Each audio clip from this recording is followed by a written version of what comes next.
Lonely mountain man saved wounded Apache girl. That's how it began. On a night when snow buried the high country and the wind cut like knives. He thought bringing her into his cabin was the end of the danger. But in the cold light of morning, hoofbeats rolled down the valley. Not one rider, not 10. 100 Apache warriors sweeping in, rifles across their saddles. They believed he'd taken her, or worse. The air froze harder than the snow when their war chief stepped forward, eyes sharp as flint. Yet there's something the mountains are holding back, truths buried under powder snow and powder smoke. A crooked hand has stirred this fire, and it will burn until someone stops it. One man stands alone at the edge of a canyon between peace and war. One girl holds the words that could save him or doom them all. Your comments remind me that we're not alone in feeling deeply. If loyalty, second chances, and human dignity mean something to you, then you're right where you belong. The bitter December wind howled through the crags, whipping snow into stinging sheets across the Colorado mountains. Jedediah Markham pulled, his wool collar higher against the cold as he trudged through deepening drifts to check his trapline. The familiar weight of his Winchester rifle bumped against his back with each step. 20 years of working steel had given him hands that could bend horseshoes and shape red-hot iron. But now those same hands gripped leather reins as he guided his mule along the half-frozen creek. The late afternoon light was already fading, warning him to make this last check quick before the storm worsened. That's when he saw her, a dark shape crumpled in the snow near his third trap. At first he thought it was a deer, but as he drew closer, his breath caught. It was a girl, no more than 15 or 16, her black hair frozen with ice and blood staining the snow beneath her side. "Dear Lord," he muttered, forgetting he'd sworn off prayer years ago. He dismounted carefully, boots crunching in the crusty snow as he approached. Her eyes fluttered at the sound, revealing fear in their dark depths. Apache, by her dress and features. She tried to push herself up but fell back with a pained gasp. "Easy. There," Jed said gruffly, though he knew she likely couldn't understand. Her clothes were torn and soaked through, her feet wrapped in ragged moccasins. A rifle graze had torn through her side, still slowly seeping blood. The girl whispered something in her own tongue, her voice barely carrying over the wind. Jed glanced around, wondering if others were nearby, either whoever had shot her or her own people searching. But there were no tracks except hers, already filling with fresh snow. He couldn't leave her. The storm was building and night approached. She'd freeze before morning. With a resigned sigh, he gathered her slight form in his arms. She weighed hardly anything, like lifting a child. The girl moaned as he settled her across his mule's back, but didn't fight him. "Reckon we best get you somewhere warm," he said, more to himself than her. He led the mule carefully back along the creek, retracing their path through thickening snow. The wind cut like a knife now, driving ice crystals that stung his weathered face.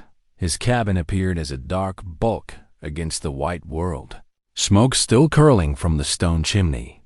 Inside, the fire had burned low, but still gave off welcome heat. Jed laid the girl gently on his narrow bed, then built up the flames and lit his oil lamp. The yellow light revealed how pale she'd become, her lips taking on a bluish tint. "Gotta get these wet things off you," he muttered. He worked as quickly and modestly as he could, peeling away the frozen layers until he could properly see her wound. The rifle bowl had carved a deep furrow along her ribs, painful, but not fatal if infection didn't set in. He set water to boil, then dug out clean cloth and the jar of bear grease he used for wounds. The girl drifted in and out while he worked, sometimes muttering words he couldn't understand. Once she grabbed his wrist with surprising strength, dark eyes wide with what might have been fear or fever. "You're safe here," he told her. though the words felt strange in his mouth after so many years of silence. He wasn't sure why he was helping her. It would have been simpler to leave her where she lay. Safer too, likely. But something in him couldn't have done that, no matter how much his head argued against it.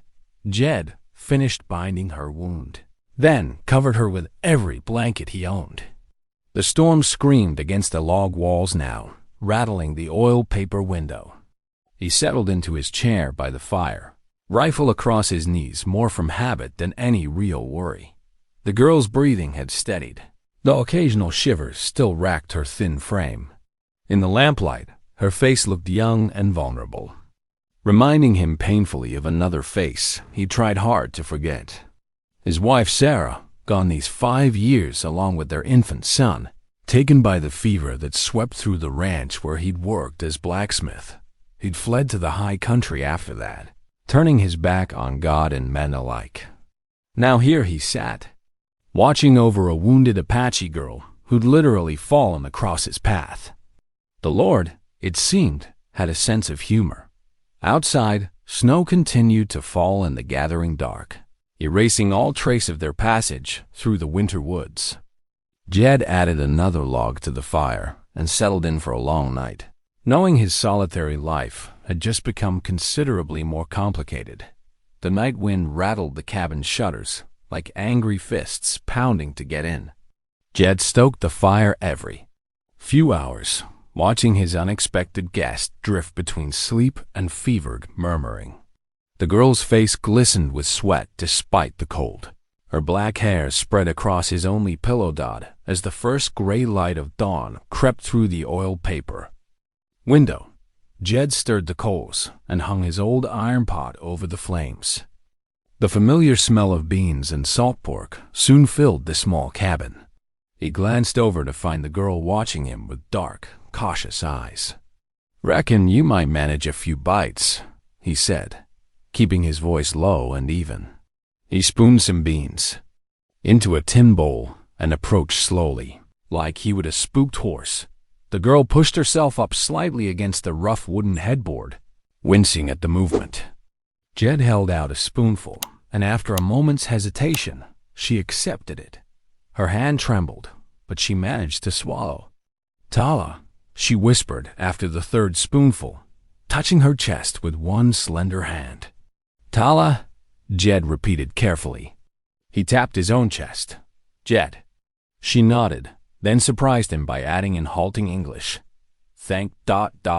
you." Jed's eyebrows rose. "You speak English?"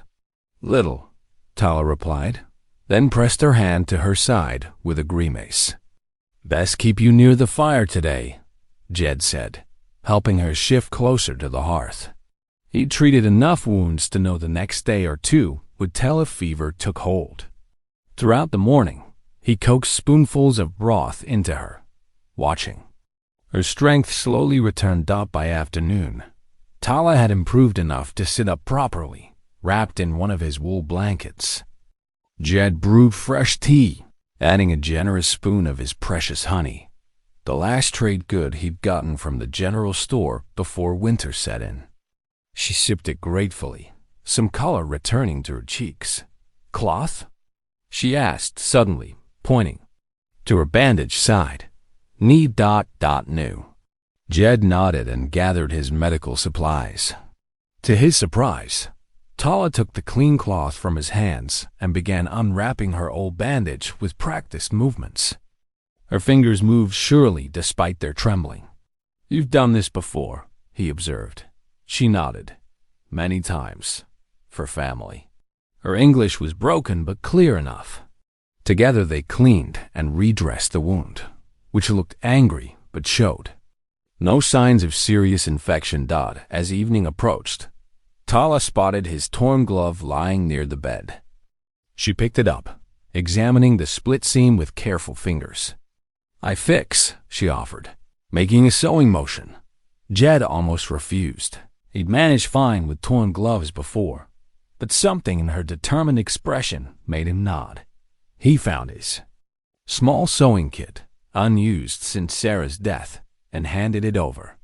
A hint of a smile touched his lips as he watched her efficient movements with needle and thread. The storm's fury gradually died outside, the constant howl of wind dropping to occasional gusts.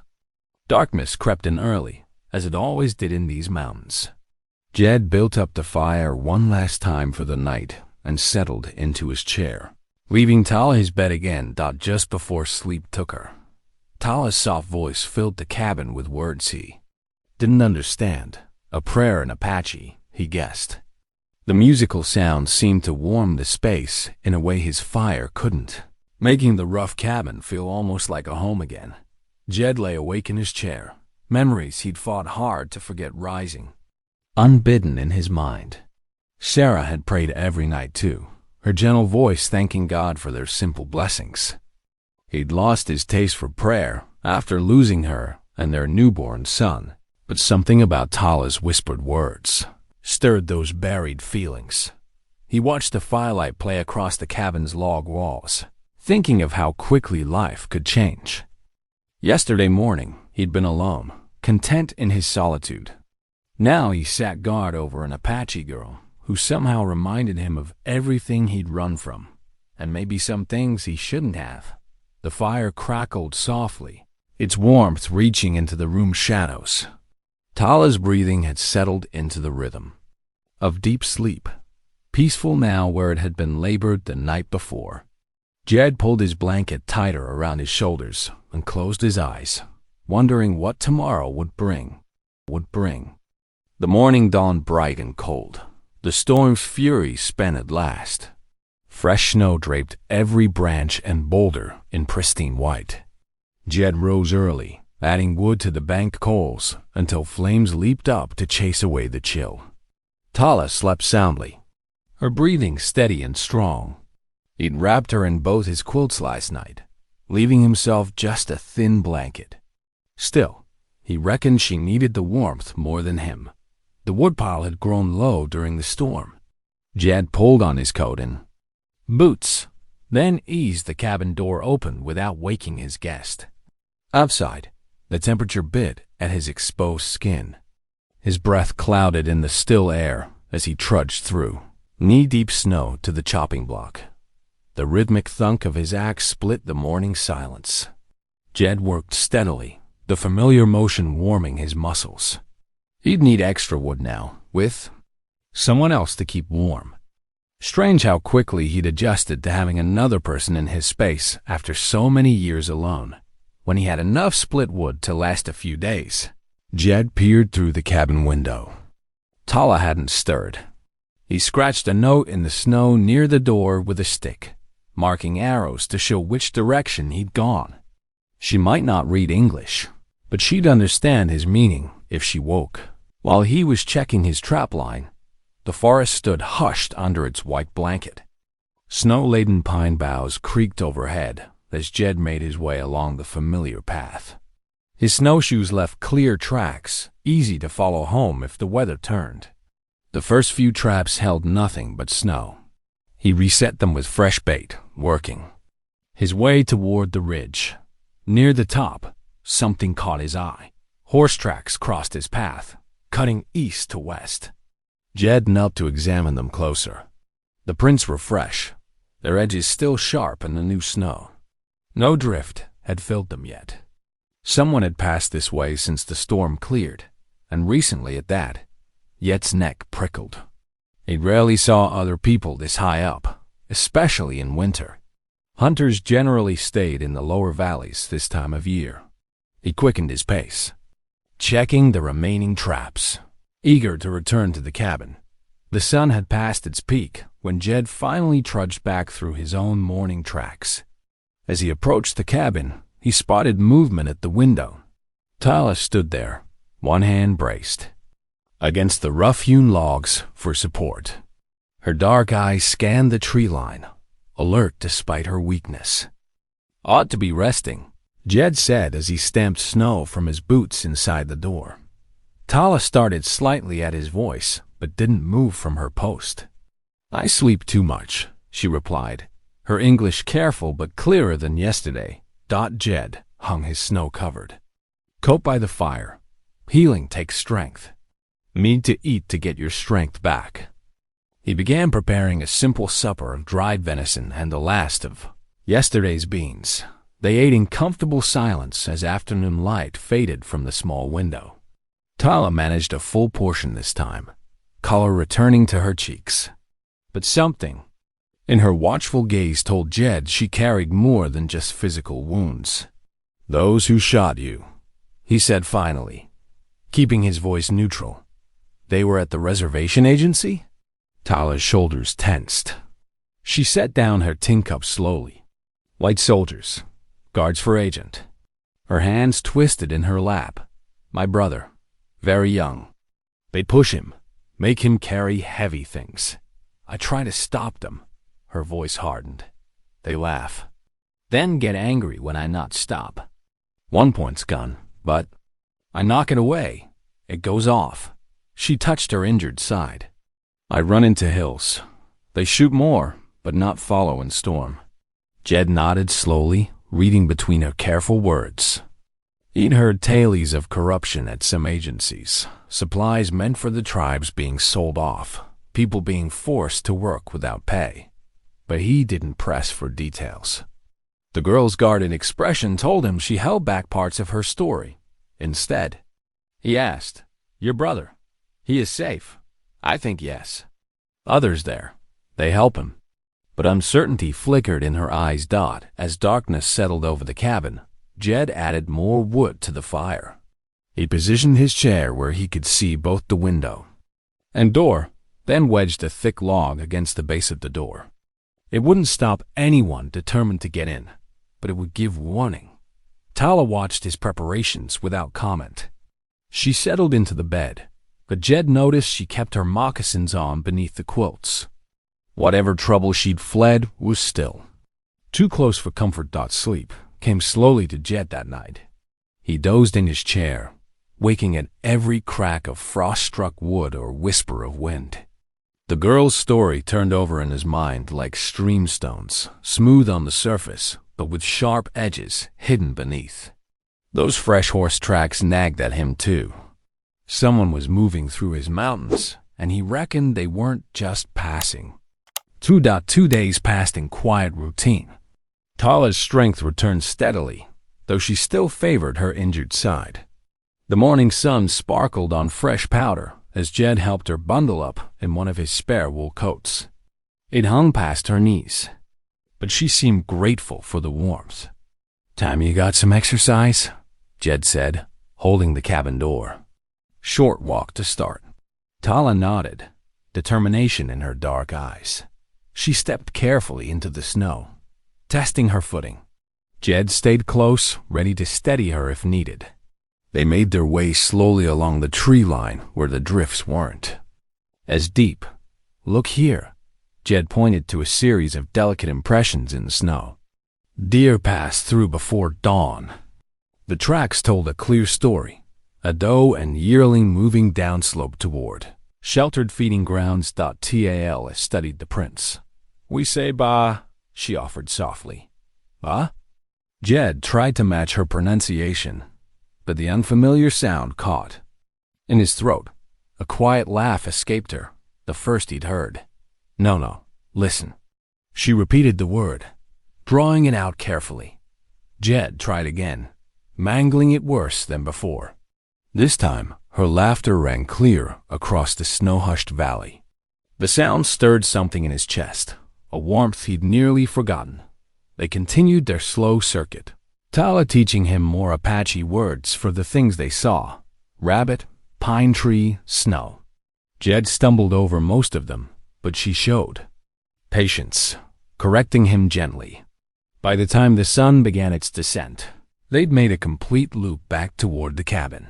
The evening sky blazed crimson, painting the snowfields in shades of rose and gold. Jed built up the fire while Tala settled into her usual spot near the hearth. He'd just put coffee on the boil when he heard it. The muffled thud of hoofbeats carried on the evening air. At first, just a few scattered beats reached them. Then, more joined in, growing louder. Tala went still, her body tensing like a deer catching a predator's scent. Jed moved to the door, easing it open. The cold hit his face as he peered into the gathering dusk. Across the valley floor, dark shapes moved against the snow, riders more than he could count in the failing light. Their approach was steady, purposeful. "Stay inside," he told Tala, though she showed no sign of moving. He stoked the fire high, knowing sleep wouldn't come easy tonight. Dawn found Jed already awake, pulling on his boots. "I'm going up to the ridge," he told Tala. "Get a better look at our visitors." She nodded, worry creasing her brow. "Be careful. They may not see you as friend." The climb took longer than usual, the fresh snow making the footing treacherous. When Jed reached the ridgeline, he dropped to his belly and crawled the final yards to the edge. Below, spread across the valley in loose formation, rode at least 100 Apache warriors. Their ponies kicked up clouds of crystalline frost that caught the morning light. Weapons glinted at their sides, rifles and lances mixed with more traditional bows. The sight made his mouth go dry. He'd seen Apache war parties before, but never one this size. They moved with clear purpose, following the very tracks he and Tala had left yesterday. When he returned to the cabin, Tala stood at the window again. Her face had gone pale. "Nathan," she whispered, the word heavy with meaning. "Who?" "My uncle, war chief." She turned to face Jed, eyes intense. "They come for me. Will think you ... She struggled for the words. ... Think you hurt me. Take me prisoner." Yet's stomach tightened.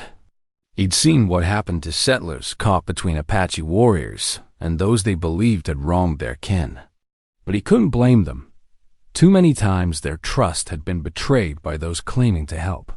"Can you tell them different?" he asked. "Tell them I helped you?" Tala's expression was troubled. "Nathan is ... proud man. Slow to trust whites after many broken promises. But I will try."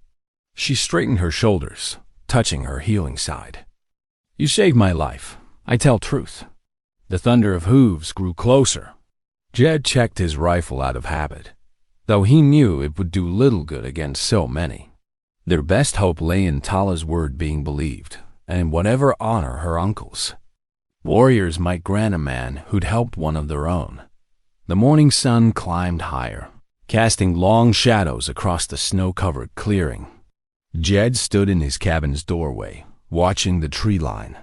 His breath frosted in the cold air as he waited, knowing what was coming. Beside him, Tala's small frame trembled. The whether from cold or fear, he couldn't tell. The first riders emerged from the forest like spirits materializing from morning mist. Their horses' hooves crunched in the crusty snow as they spread out in a practiced formation around the cabin. Jed counted at least 20 warriors in the first wave, with more appearing behind them. Their faces were stern, weapons ready but not yet raised. A tall figure on a paint horse broke from the group, his bearing marking him as their leader even before he spoke. The man's dark eyes swept over the cabin, taking in every detail. A decorated rifle lay across his saddle within easy reach. This, Jed knew, must be Nathan. The war chief dismounted with fluid grace, his moccasins making barely a sound in the snow. He strode forward, stopping several paces from the cabin. His voice rang out in Apache, sharp and commanding. Tala stepped past Jed, her head high despite her injury. She responded in their shared language, her words tumbling out fast and urgent. Jed recognized his own name among the foreign sounds, heard her gesture toward her wounded side. She spoke for several minutes, her voice growing stronger as she continued. Nandum listened without expression, his gaze flicking between his niece and Jed. When she finished, he turned to face the trapper directly. "You take her?" he asked in halting English. "Why not bring the agency?"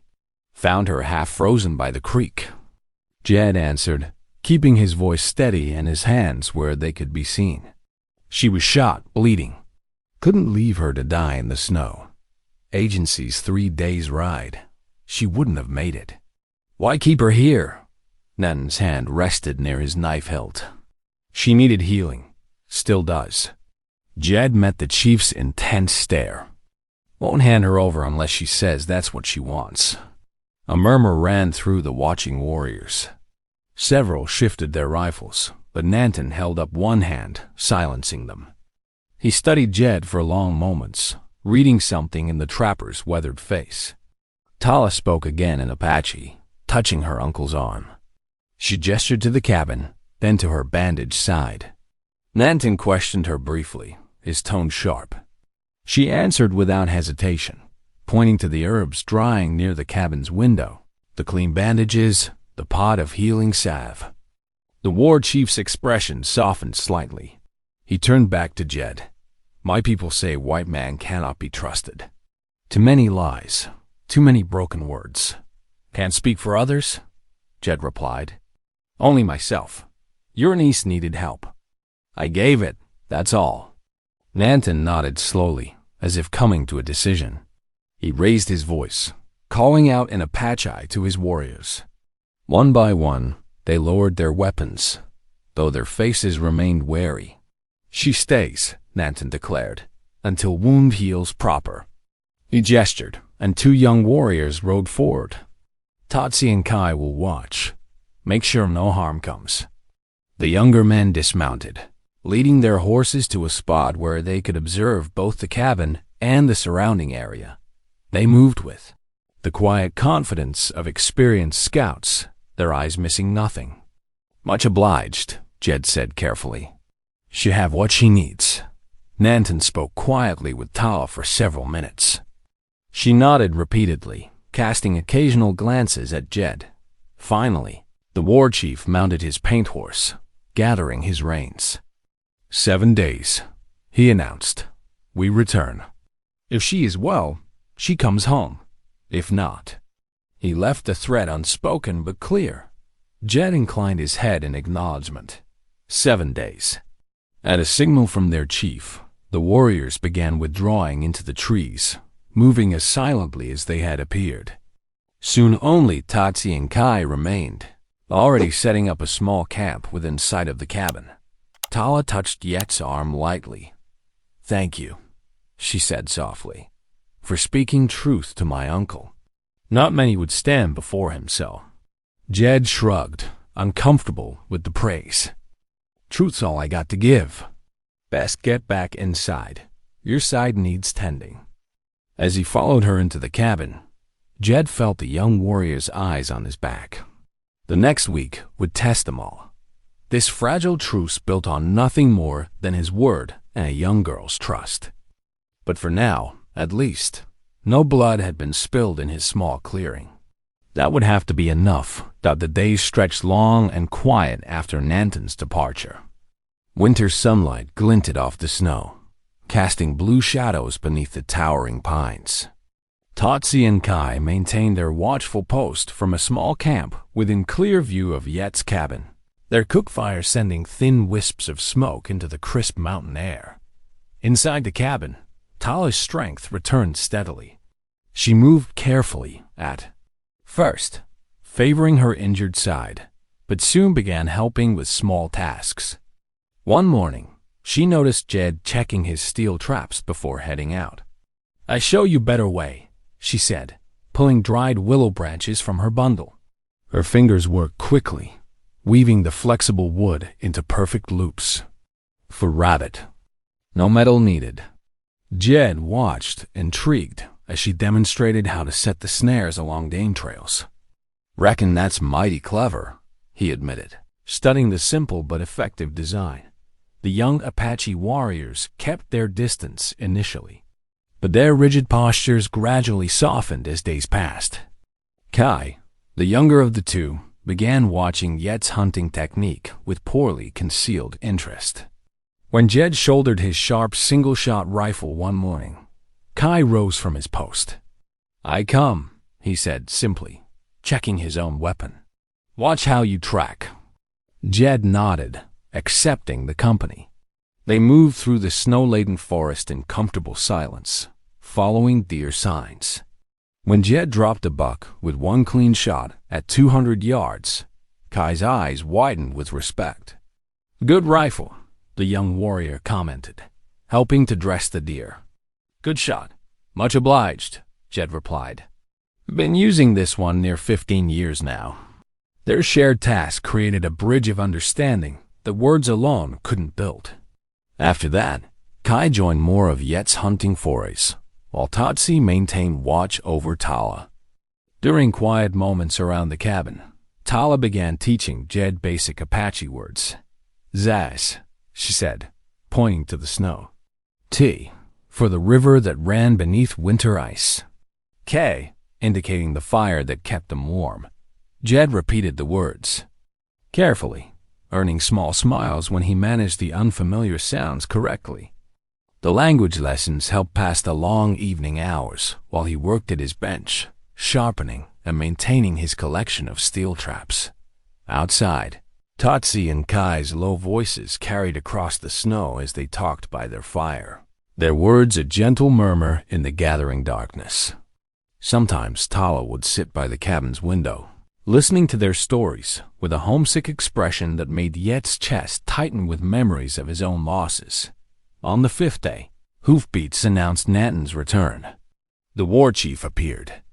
Alone this time, his paint horse's breath steaming in the cold air.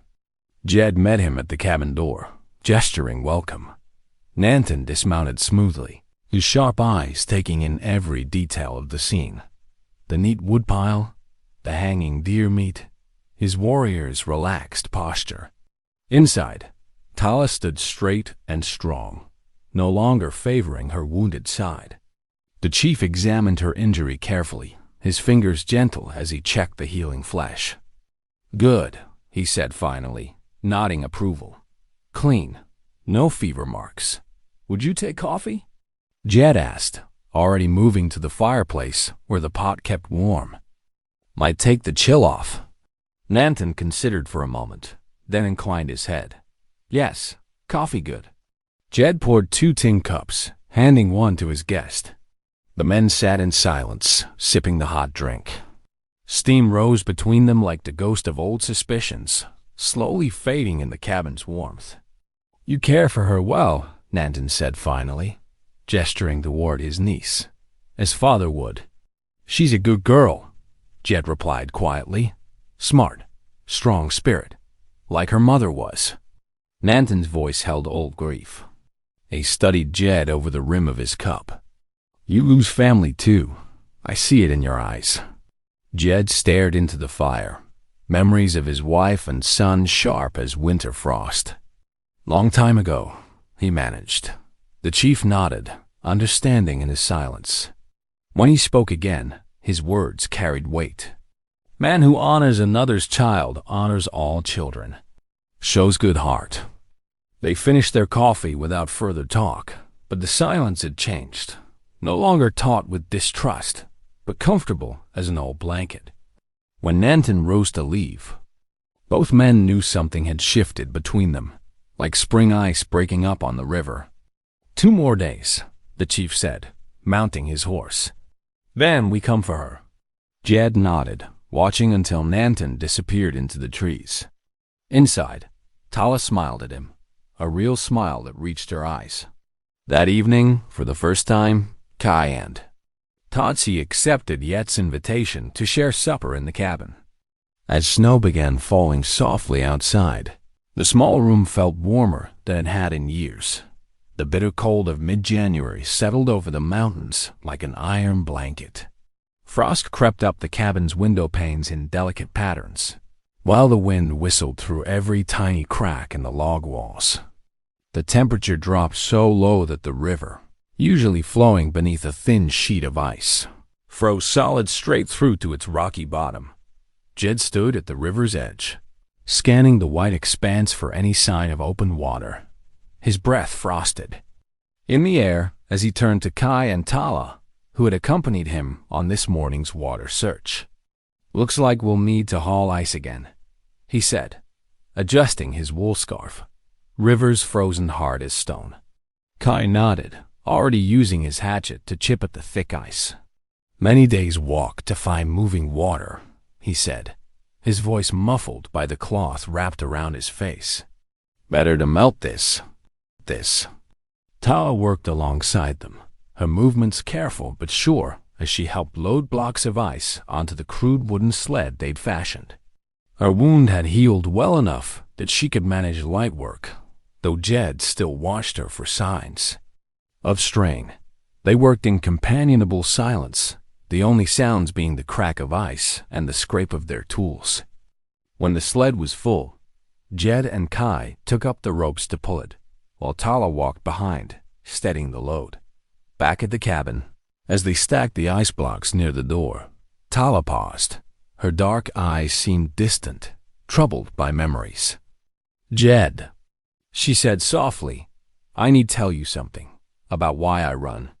Inside the cabin, Jed added wood to the fire while Tala settled on a wooden stool. Kai remained by the door, a respectful presence as Tala began her story.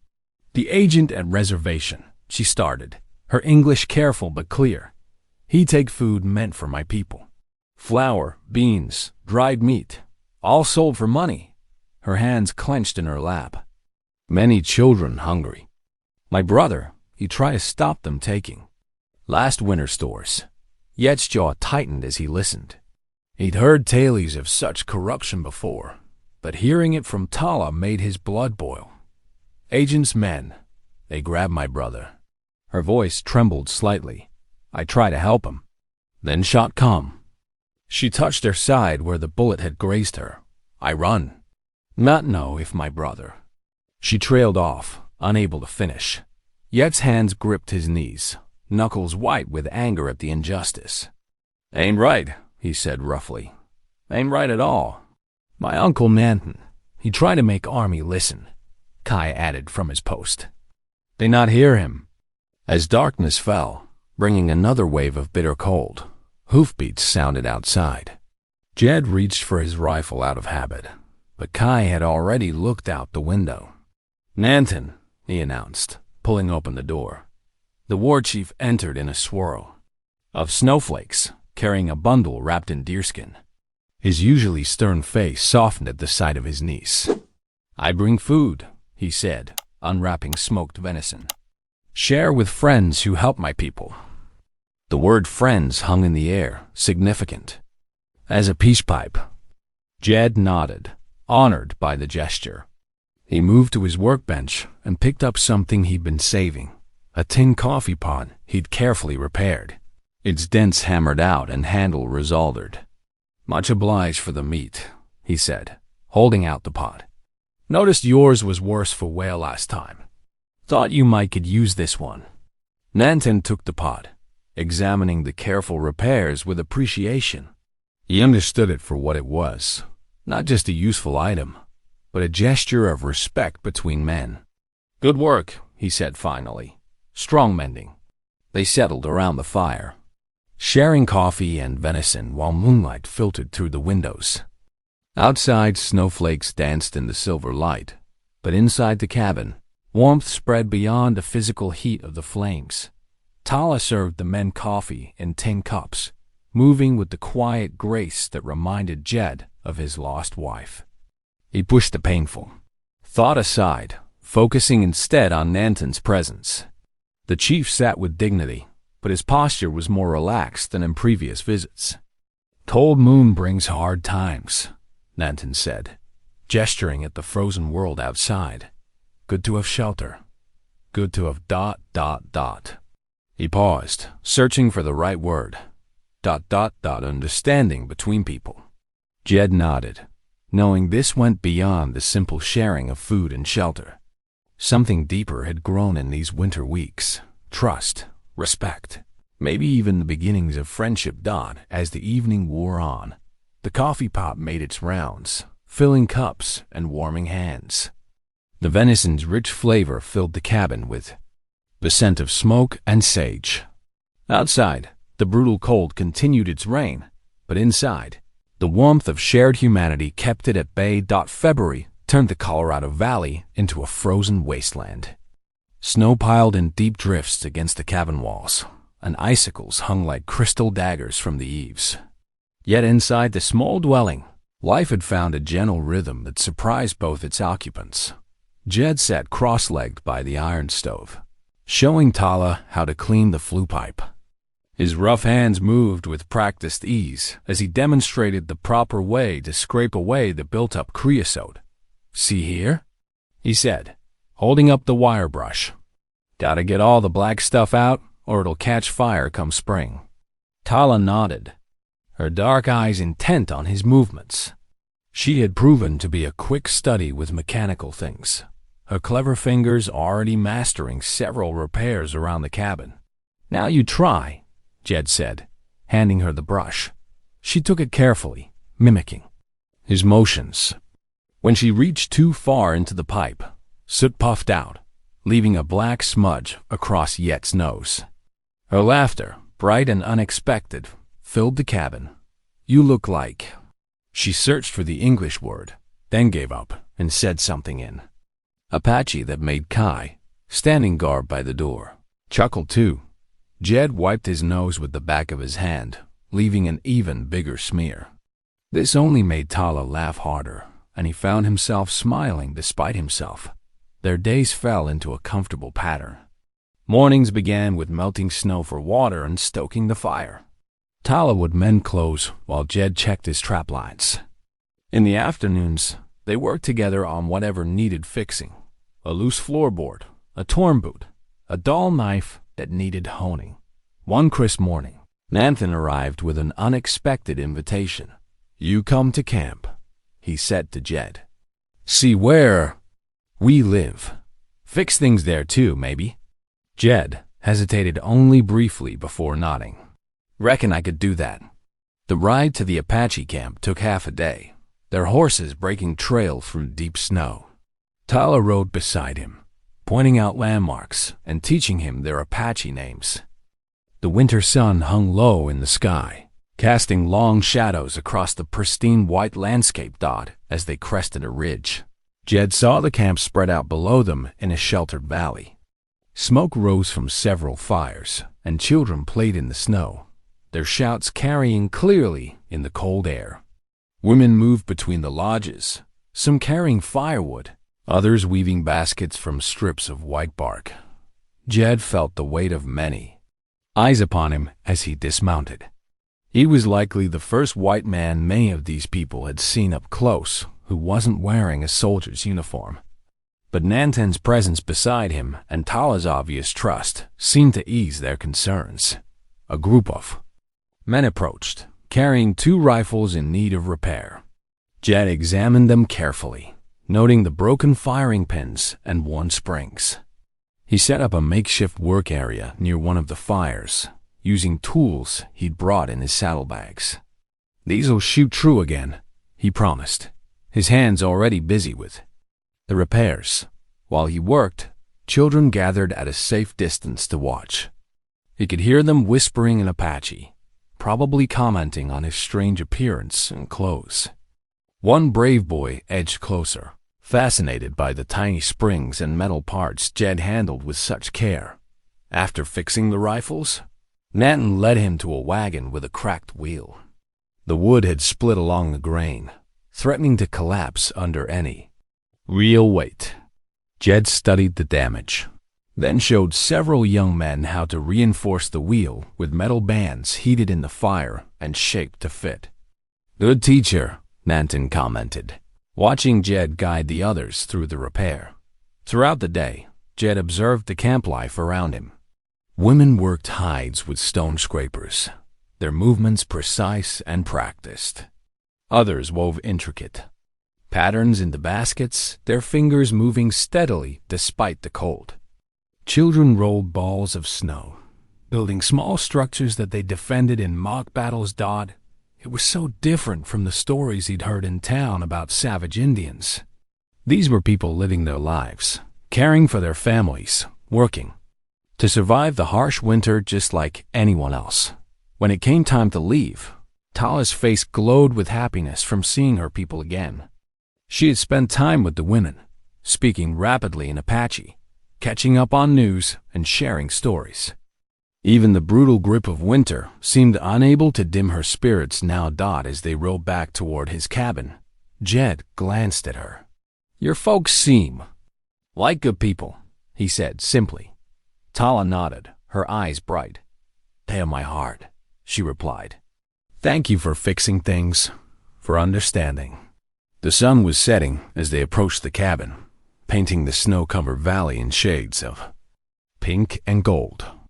Jed thought about the day, about the trust shown in inviting him to their camp, about the children's curious faces and the women's skilled hands. Something had shifted, like ice breaking up on a frozen river. A bridge had begun to form, built of small moments and careful understanding. Dawn had barely touched the eastern sky when Tala shook Jed awake, her voice urgent. "Blue coats," she whispered, pointing toward the south window. "Many horses." Jed rolled from his bunk, grabbing his wool coat. The cabin was cold. The fire had burned low during the night. He could see his breath in the dim light as he joined Tala at the window. Outside, Kai was already mounted, his pony stamping restlessly in the fresh snow. He gestured toward the ridge, and Jed nodded. They needed a better view. "Stay here," Jed told Tala, but she shook her head firmly. "I come too," she insisted, wrapping herself in a thick blanket. The three of them made their way up the snow-crusted slope, their boots breaking through the frozen surface with each step. From the ridgetop, they had a clear view of the valley spread out below. Through the crystal-clear winter air, they could see the cavalry detachment, at least 20 men on horseback, their blue uniforms stark against the white landscape. Steam rose from the horses' nostrils as they picked their way through the deep snow. "Bad timing," Kai muttered in English, one of the few phrases he'd learned from Jed. His hand never strayed far from his rifle. They watched as the soldiers worked their way up the valley.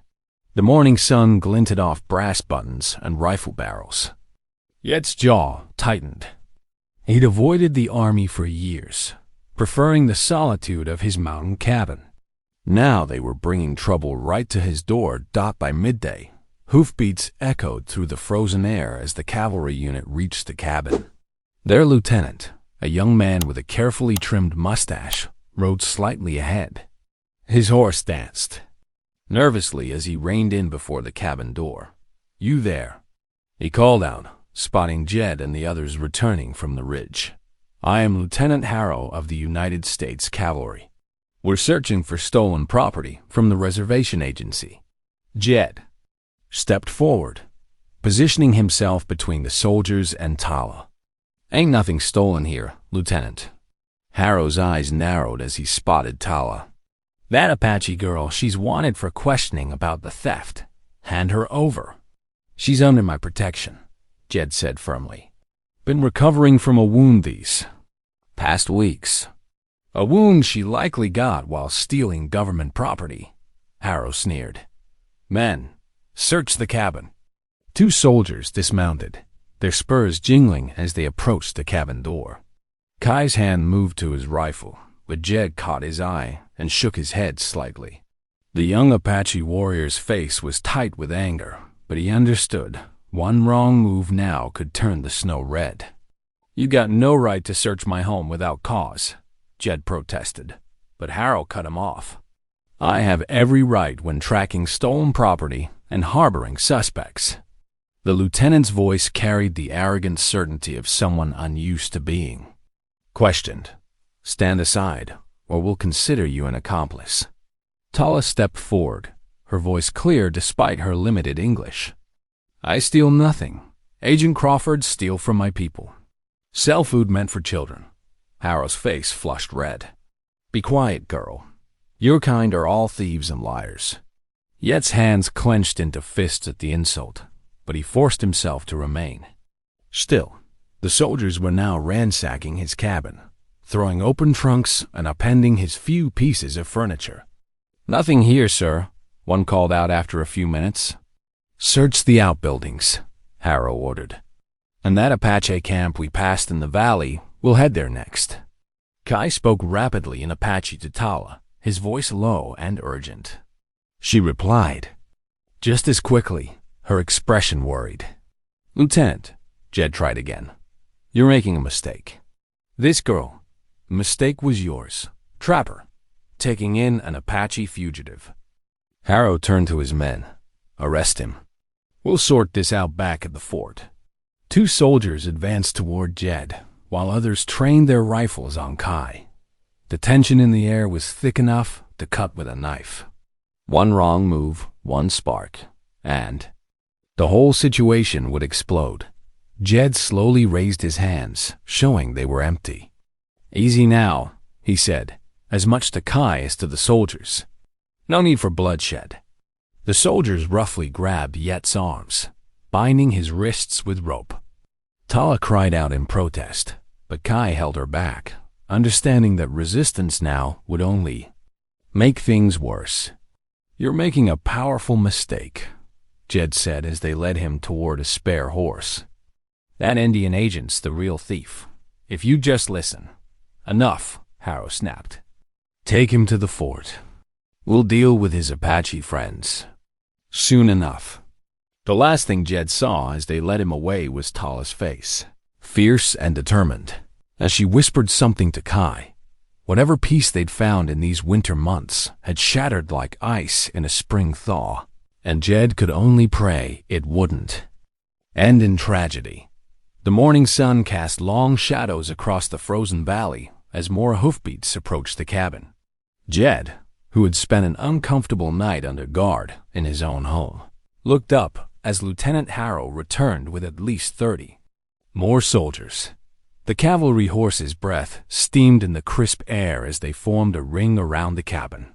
Frost glittered on their saddles and the soldiers' blue coats. Harrow sat tall in his saddle, his face hard as stone. "Jedediah Markham," he announced formally, "you are under arrest for aiding and abetting hostile Indians in violation of territorial law." Tala, who had refused to leave despite Kai's urging the night before, burst from the cabin door. "No, he helped me only. He does nothing wrong." "Silence," Harrow barked. 2 soldiers dismounted and grabbed Jed roughly by the arms. The rope bit into his wrists as they bound them tight behind his back. "This man harbored a fugitive and conspired with armed Apache warriors," Harrow declared to his men. "We have reports of stolen agency supplies moving through this area. Unless the girl surrenders herself, we will consider Nanton's entire camp to be involved in the theft." "That's a lie," Tala shouted, her English breaking with emotion. She switched to Apache, her words tumbling out in a desperate rush. Kai emerged from the trees, his face dark with anger. "Lieutenant," Jed said, keeping his voice steady despite the rage building in his chest, "these people ain't stolen nothing. If you just investigate the agent." A soldier's fist drove into his stomach, cutting off his words. Jed doubled over, gasping for air in the thin mountain atmosphere. "That's enough from you, trapper," Harrow said. "Get him on a horse. We ride for the fort." They half-dragged, half-pushed Jed toward a raw-boned cavalry mount. His boots slipped in the snow as they forced him up into the saddle. They tied his legs to the stirrups and secured the reins to another soldier's saddle horn. "Now listen close," Harrow announced, his voice carrying across the frozen landscape. "Either the girl comes to the fort by sundown tomorrow, or we'll return, with enough men to clean out that Apache camp once and for all." Tala screamed something in Apache, fighting against Kai's restraining grip. The young warrior held her back, though his own body trembled with the effort of not reaching for his rifle. "Move out," Harrow ordered. The column of horses wheeled around, snow spraying from their hooves as they started down the valley. Jed heard a commotion behind him. He managed to twist in the saddle just enough to see Tala break free from Kai's grasp. She ran after the column, her dark hair streaming behind her, feet bare in the snow. "Jed!" she cried out. "Jed!" The sound of her voice, raw with desperation, tore at his heart. She stumbled in the deep snow, but kept running. even as the distance between them grew. "Get back to the cabin, girl," he shouted. "Your feet, you'll freeze." But she kept coming, pushing through drifts that reached past her knees. Finally, her strength gave out. She fell forward onto her knees in the snow, still calling his name. The column rode on, but that cry followed them, echoing off the valley. Walls. Jed closed his eyes, trying to shut out the sound, but it seemed to burrow into his very bones. The same way she had worked her way into his solitary life, bringing warmth to his cold cabin and light to his darker memories. Now she knelt barefoot in the snow, and he could do nothing to help her. The sound of her voice grew fainter as the horses picked their way down the valley, but Jed knew he would hear that cry in his dreams for years to come. The soldiers rode in silence, their breath making white clouds in the winter air. Jed's wrists ached from the ropes, and his legs had gone numb where they were tied to the stirrups. But the physical discomfort was nothing compared to the weight in his chest. He had tried to help one wounded girl, to do the decent thing. Now, his actions might bring war to these mountains. The thought of soldiers attacking Nen's camp, where he had seen children playing just days ago, made him sick to his stomach. Mile after mile, they rode through the deepening morning. Every hoofbeat took them further from the cabin, from Tala's desperate cries. The last glimpse he had of her small and dark against the endless white of the snow was burned into his memory like a brand.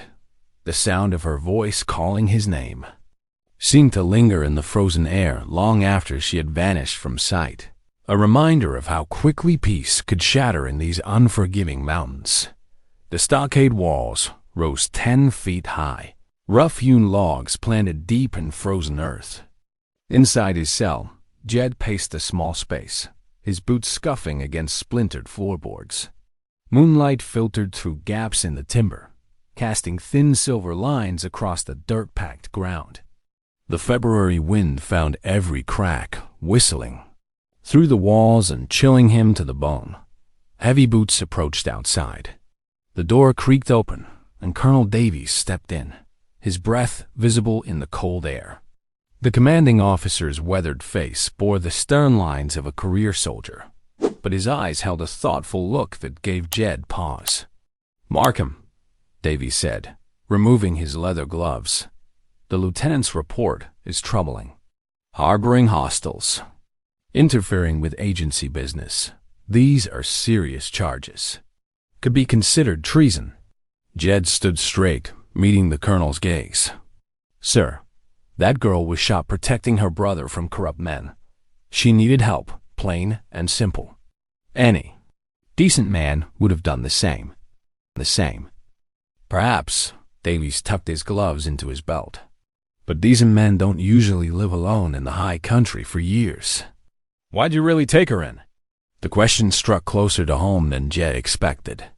He thought of his own lost son, of the fever that took both wife and child, of the emptiness that drove him to the mountains. But those weren't memories he cared to share. "Because it was right," he said simply. Davies studied him for a long moment, then nodded slowly. "You'll stand trial when the circuit judge arrives. 2 weeks, maybe 3, depending on the weather. Until then, you'll stay here." The colonel turned to leave, then paused. "If you're innocent as you claim, Markham, pray the truth comes out before this situation with the Apache gets worse." After Davies left, Jed sank onto the rough wooden bench that served as both seat and bed. Pray.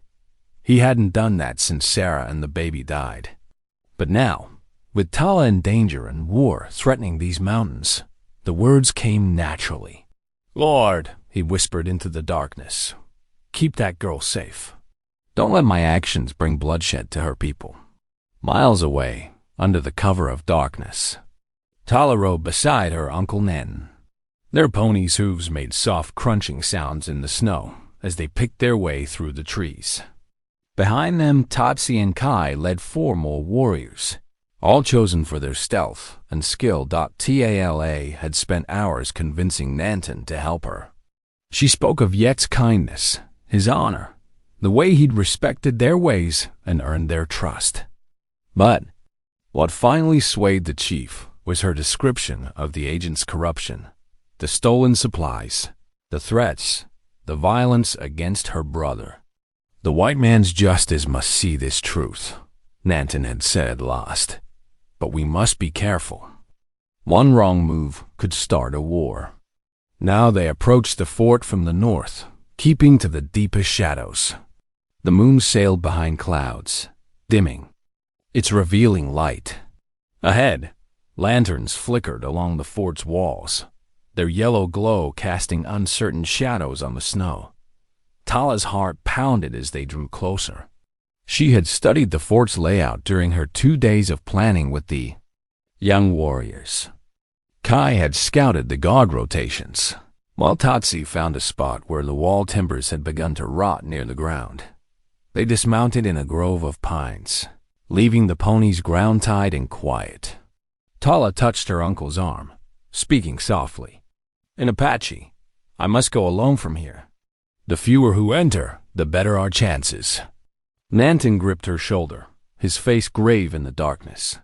"You are brave, sister's daughter. Your father would be proud."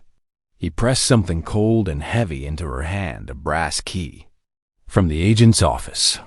Stolen before we left a reservation. It may help." Tala clutched the key, hope rising in her chest. She had not told her uncle everything about the ledger she had seen in the agent's office, recording his theft of supplies. If she could find it, prove Yet's innocence. Warriors melted into the shadows as Tala crept forward. Snow soaked through her moccasins, but she ignored the cold. The fort's lanterns cast pools of light she carefully avoided. 20 yards. 10. 5. The rotted timbers loomed before her. A guard's boots crunched on the walkway above. Tala pressed, herself flat against the wall, hardly daring to breathe. The steps passed. Slowly, she began working her way through the gap Tatsi had found. The space was tight, the wood rough against her clothes. But she thought of Jed, alone in the cold stockade, of his gentle hands binding her wound, his quiet strength as he faced down both Apache warriors and white soldiers to protect her. Now it was her turn to protect him. Inch by inch, she squeezed through the gap. The fort's open yard stretched before her, lantern-lit and dangerous. Somewhere in the darkness, 7 Apache warriors waited, ready to help if things went wrong. And somewhere ahead, behind the stockade's thick walls, Jed kept his lonely vigil. Tala touched the key in her pocket, drew a deep breath, and began moving through the shadows toward the agent's office. Whatever came next, she would not let fear stop her from saving the man who had saved her life.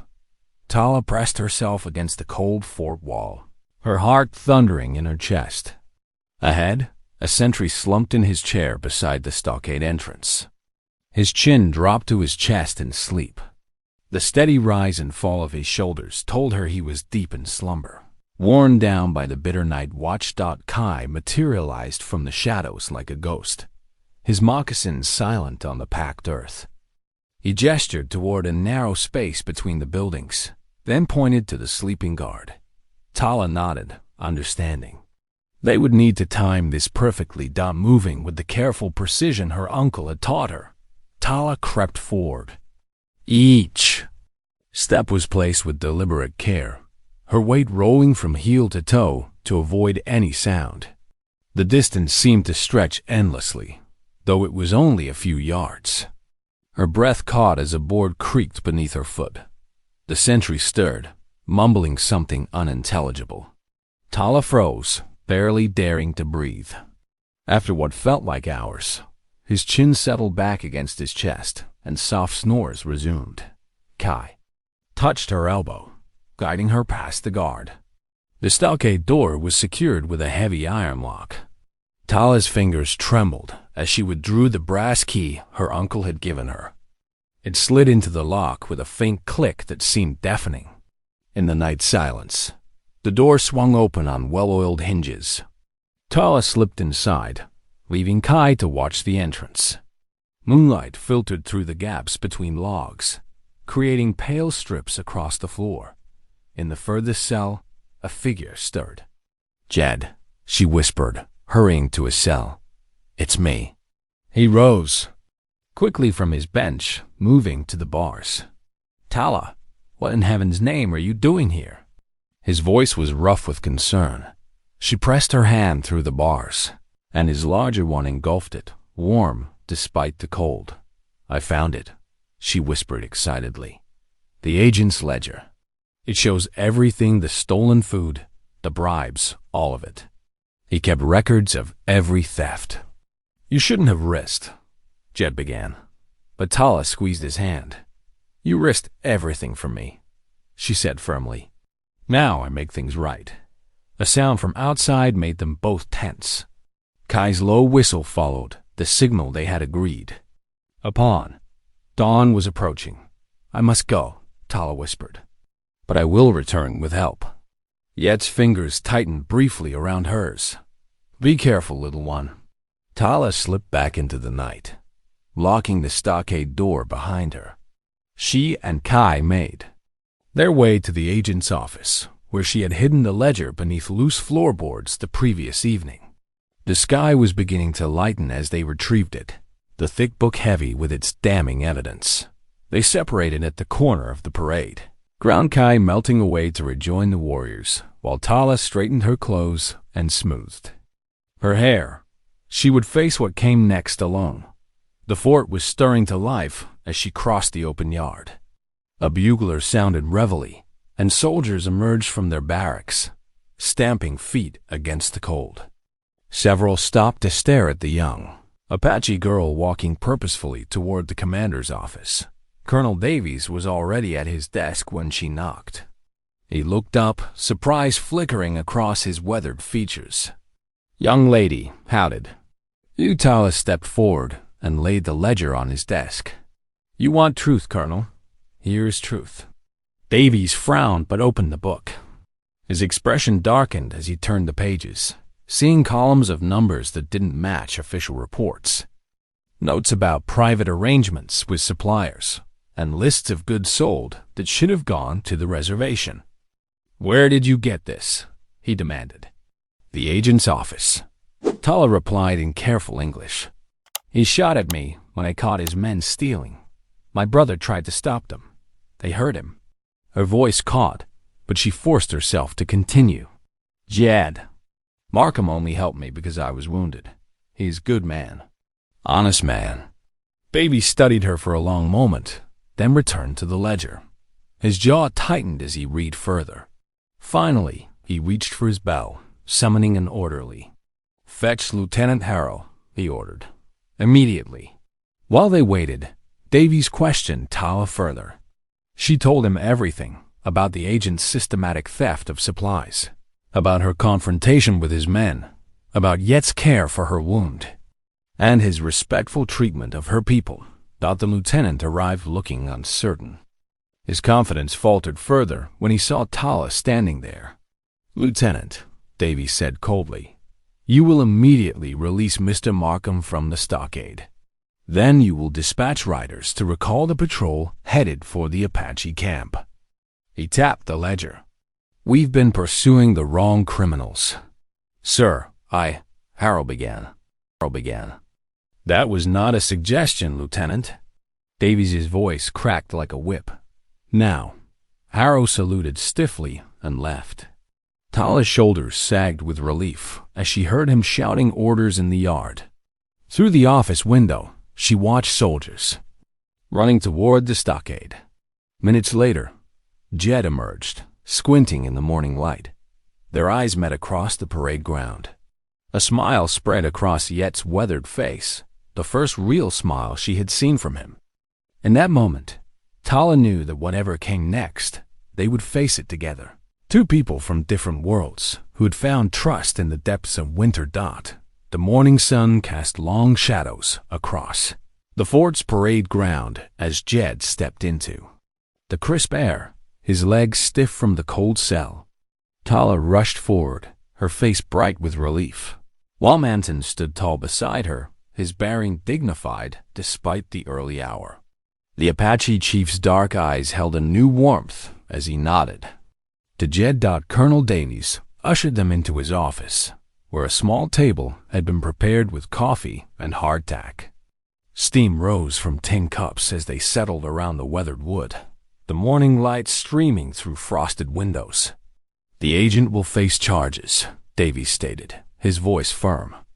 "In the meantime, I give you my word that full rations will be restored to your people." He spread his hands on the table. "No raids, no reprisals while we investigate. You have my guarantee." Nanton considered this, then spoke in measured English. "Your word is good.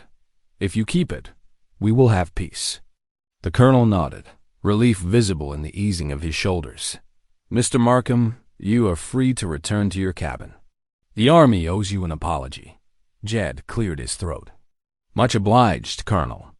Reckon we all want the same thing here. Just folks living peaceful-like." Nanton rose and extended his arm to Jed, warrior to warrior. Their forearms clasped in the ancient gesture of respect, and something shifted in the room, a tension unwinding like an old rope finally allowed to go. Slack. The ride back to the valley was quiet, but not with the brutal silence of before. Jed felt a strange peace settle over him, as if some hard kernel of grief had finally begun to soften. When they reached the Apache camp, warriors called out greetings.